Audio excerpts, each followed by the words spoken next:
So these are some scenes I filmed at the school grounds of China Medical University during Zhongyuanjie, otherwise known as Ghost Festival. The whole of the 7th month of the traditional Chinese calendar is actually called Ghost Month. According to tradition, during this period in general, and on certain days of this month in particular, the gates of the underworld are open, and the ghost and spirit of the dead are free to roam the living realm, and the living sacrifice offerings to their ancestors. The name of this festival derives from Daoist terminology, but actually, like many other traditions, its Daoist and Buddhist roots are already so tangled up that it's really very hard to distinguish. In Buddhist folklore, the festival relates to the concept of hungry ghosts.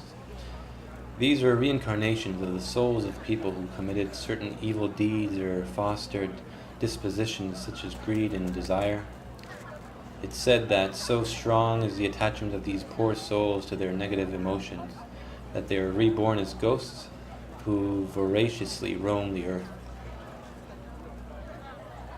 Not only pious people uphold this type of tradition. In Taiwan, these kinds of ceremonies are actually a very common sight, and just by walking through the streets and alleyways, you're sure to bump into them.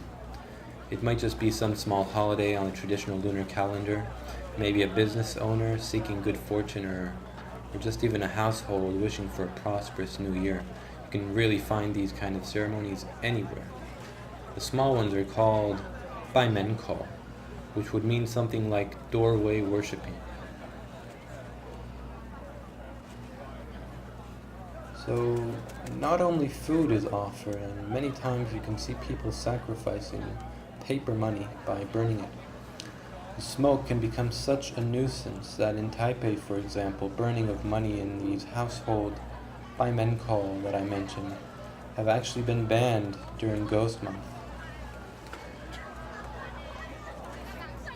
These sacrifices during Ghost Month are called pudu, and their purpose is not only to show respect to the spirits of your own ancestors, but also appease those hungry lone ghosts and prevent them from causing harm.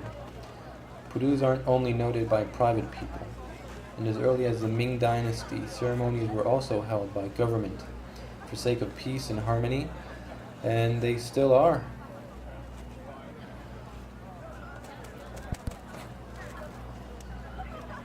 At the end of the ceremonies, the food is unceremoniously eaten, just as normal food would be.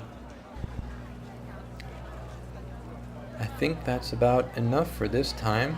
There's obviously a lot more to say about Ghost Month and these traditional ceremonies in Taiwan, but I think that it would be best to keep it short and simple.